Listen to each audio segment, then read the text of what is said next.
আসসালামু আলাইকুম। Recipe by beauty চ্যানেলে আপনাদেরকে স্বাগত জানাই। আজ আপনাদের সঙ্গে শেয়ার করব পটলের খুবই সুন্দর একটা রেসিপি। খেতে ভীষণ ভালো লাগে আর এই রেসিপিটা কিন্তু রান্না করা খুবই সহজ। আশা করছি খুবই ভালো লাগবে আপনাদেরকে রেসিপিটা। একবার রান্না করে খেলে কিন্তু আপনারা এটা বারবার রান্না করবেন। তো অবশ্যই স্কিপ না করে পুরো রেসিপি দেখে নেবেন। তো চলুন কথা না বাড়িয়ে রেসিপি শুরু করি। এখানে দেখুন পটলের খোসা ছাড়িয়ে নিয়েছি। পটলগুলোকে আমি গোটা গোটা রেখেছি, দুপাশটা কেটে নিয়ে তারপরে খোসাটা ছাড়িয়ে মাঝের অংশটা এইভাবে করে একটু কেটে নিয়েছি। তাতে করে পটলের ভেতরে মশলা খুব সুন্দর মতো ঢুকবে। এইভাবে করে আপনারা কেটে নেবেন। এখানে প্রায় আমি 300 গ্রাম মতো পটল নিয়েছি। তো পরিমাণ মতো নিয়ে নিয়েছি, আপনারা কিন্তু আপনাদের পরিমাণ মতো নিয়ে নেবেন, যার যতটা প্রয়োজন হয়। পটলগুলো খুব ভালোভাবে ধুয়ে পরিষ্কার করে তারপরে পানিটাকে আমি ঝরিয়ে নিয়েছি। পটলগুলো সাইডে রেখে দিলাম। এবার এখানে মশলা বেটে নেব। মিক্সার জারে দিয়ে দিলাম 4টে পাকা মরিচ। আপনারা চাইলে এখানে কাঁচা মরিচও দিতে পারেন। আর এখানে দিয়ে দিলাম টমেটো। এখানে মিডিয়াম সাইজের একটা টমেটো দিয়ে দিলাম। আর এখানে দিয়ে দিলাম আমি 4টে কাজু বাদাম। এবার সামান্য একটু পানি দিয়ে মিহি করে বেটে নেব। কাজু বাদাম দিলে কিন্তু খেতে খুবই ভালো লাগবে। আপনাদের হাতের কাছে থাকলে অবশ্যই দিয়ে দেবেন। এখানে আমি মশলাটা মিক্সারে বেটে নিচ্ছি, আপনারা চাইলে কিন্তু শিলনোড়াতেও বেটে নিতে পারেন। দেখুন মশলা বেটে নিয়েছি। এবার মশলাটাকে আমি সাইডে রেখে দিচ্ছি। গ্যাস অন করে কড়াই দিয়ে দিলাম। এবার কড়াই দিয়ে দিচ্ছি সর্ষের তেল। তো এখানে আমি 2 টেবিল চামচ মতো দিয়ে দিলাম। তেলটা প্রথমে খুব ভালোভাবে গরম করে নেব। এখানে আমি রান্নাটা সর্ষের তেলে করছি, আপনারা চাইলে সয়াবিন তেল দিয়েও করতে পারেন। তেল গরম হয়ে গিয়েছে। এবার আমি তেলের মধ্যে দিয়ে দিচ্ছি 1/2 চা চামচ লবণ। এই পর্যায়ে গ্যাসের আঁচটা মিডিয়ামে করে দিলাম। এবার আমি এখানে কেটে রাখা পটলগুলো দিয়ে দিচ্ছি।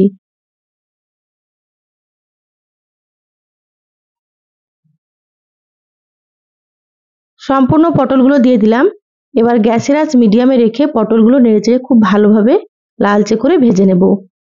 যত সুন্দরভাবে ভাজা হবে রান্নাটা কিন্তু ততই বেশি ভালো লাগবে খেতে। একটু সময় নিয়ে আপনারা ভেজে নেবেন। তো যারা ভিডিওটি ইউটিউব চ্যানেল থেকে নতুন দেখছেন, প্লিজ চ্যানেলটা সাবস্ক্রাইব করে চ্যানেলের সাথেই থাকবেন। যারা ফেসবুক পেজ থেকে ভিডিওটি দেখছেন, একটা লাইক দিয়ে পেজটা ফলো করে রাখবেন পরবর্তী ভিডিওর নোটিফিকেশন পাওয়ার জন্য।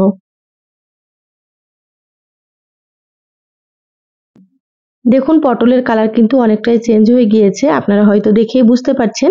এইভাবে একটু সময় নিয়ে পটলগুলোকে ভেজে নিতে হবে। ভাজা প্রায় হয়ে গিয়েছে। এবার আমি পটলগুলোকে প্লেটে তুলে নেব। আপনারা কিন্তু এইভাবেই ভেজে নেবেন, তাতে করে রান্নাটা খেতে অনেক বেশি ভালো লাগবে। এইভাবে তেল ঝরিয়ে আমি প্লেটে তুলে নিচ্ছি।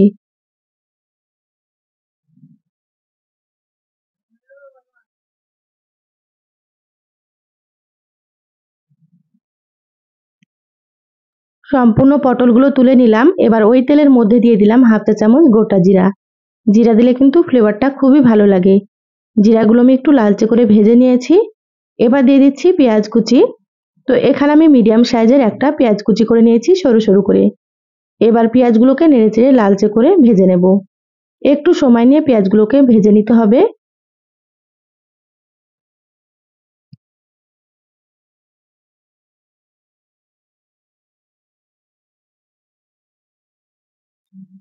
পেঁয়াজগুলো ভাজা হয়ে গিয়েছে, এইভাবে লালচে করে ভেজে নিতে হবে। এবার আমি এখানে দিয়ে দিচ্ছি 1/2 চা চামচের থেকে একটু বেশি কাশ্মীরি মরিচের গুঁড়ো। কাশ্মীরি মরিচের গুঁড়োতে ঝাল হবে না, আমি কালারের জন্য দিয়ে দিলাম। আপনারা চাইলে এটা দিতেও পারেন বা আপনারা এটা বাদ দিতেও পারেন। এবার আমি এখানে বেটে রাখা মশলা দিয়ে দিচ্ছি। প্রথমে যে মশলাটা আমি বেটে রেখেছিলাম সেই মশলাটা দিয়ে দিলাম। এবার দিয়ে দিচ্ছি 1/2 চা চামচ আদা বাটা আর দিয়ে দিচ্ছি 1/2 চা চামচ রসুন বাটা। এবার মশলা নেড়েচেড়ে খুব ভালোভাবে ভেজে নিচ্ছি, যাতে করে মশলার কাঁচা গন্ধটা চলে যায়। এইভাবে 3 থেকে 4 মিনিট খুব ভালোভাবে ভেজে নিতে হবে। মশলা প্রায় আমি 4 মিনিট মতো ভেজে নিয়েছি। এবার দিয়ে দিচ্ছি স্বাদ মতো লবণ। এখানে আমি 1/2 চা চামচ লবণ দিয়ে দিলাম। প্রথমে পটল ভাজার সময় লবণ দিয়েছিলাম, লবণটা এখানে কিন্তু বুঝেই ব্যবহার করতে হবে। এবার দিয়ে দিলাম 1/2 চা চামচ ধনিয়া গুঁড়ো, আর 1/2 চা চামচের থেকে একটু কম দিয়ে দিলাম জিরা গুঁড়ো, অল্প একটু দিয়ে দিলাম হলুদ গুঁড়ো। এবার আমি 1/2 চা চামচের থেকে একটু কম এখানে দিয়ে দিচ্ছি মরিচের গুঁড়ো। যেহেতু মরিচ বেটে ব্যবহার করেছি সেজন্য অল্প করে মরিচের গুঁড়োটা দিয়ে দিলাম। আপনারা যেমন ঝাল খাবেন সেইভাবে করে দিয়ে দেবেন। এবার মশলার বাটিটা ধুয়ে একটু পানি দিয়ে দিলাম। পানি দিয়ে মশলা খুব ভালোভাবে কষিয়ে নিতে হবে। মশলা যত ভালোভাবে কষানো হবে রান্না কিন্তু ততই বেশি ভালো লাগবে খেতে। সেজন্য একটু সময় নিয়ে কষিয়ে নিচ্ছি।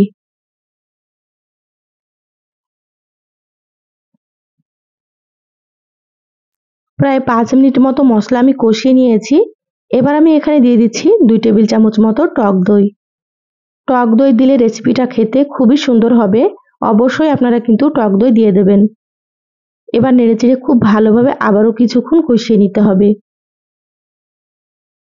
মশলা থেকে তেল ছেড়ে আসা পর্যন্ত খুব ভালোভাবে কষিয়ে নিতে হবে।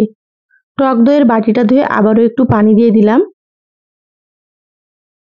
এইভাবে আপনারা একটু সময় নিয়ে কষিয়ে নেবেন। আমার চ্যানেলে আরও অনেক রেসিপি আছে, চাইলে আপনারা কিন্তু দেখে নিতে পারেন। আমি সবসময় সহজ রেসিপিগুলো আপনাদের সঙ্গে শেয়ার করার চেষ্টা করি। খেতে খুবই ভালো হয়।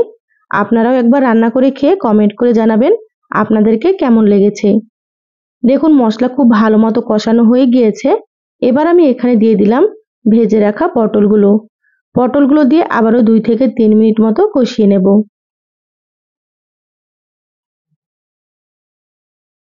আর মশলার কালার দেখে হয়তো আপনারা বুঝতে পারছেন মশলাটা কত সুন্দরভাবে কষানো হয়ে গিয়েছে।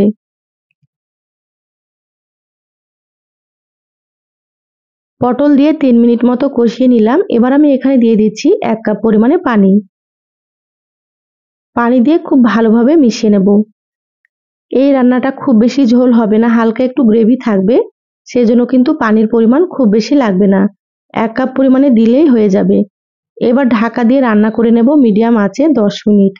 তারপরে আপনাদেরকে আমি দেখাচ্ছি। দেখুন 10 মিনিট মিডিয়াম আঁচে রান্না করে নিয়েছি, ঢাকাটা খুলে নিলাম। পানিটা কিন্তু অনেকটাই কমে গিয়েছে, দেখে হয়তো বুঝতে পারছেন। আর মাঝে মাঝে একটু ঢাকা খুলে নেড়েচেড়ে নিতে হবে। যেহেতু এখানে কাজু বাদাম দেওয়া আছে সেজন্য কিন্তু কড়াইয়ে লেগে যেতে পারে। আপনারা কিন্তু মাঝে মাঝে ঢাকা খুলে একটু নেড়েচেড়ে নেবেন। এবার এখানে আমি দিয়ে দিলাম হাফ চা চামচ গরম মশলার গুঁড়ো। এবার দিয়ে দিচ্ছি হাফ চা চামচ চিনি। যেহেতু টক দই আর টমেটো দেওয়া আছে, চিনিটা দিলে কিন্তু টেস্টটা খুবই ভালো আসবে।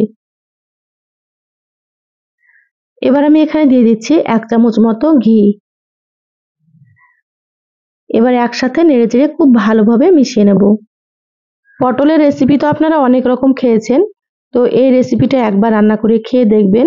গরম ভাত, রুটি, পরোটার সঙ্গে কিন্তু দারুণ লাগে।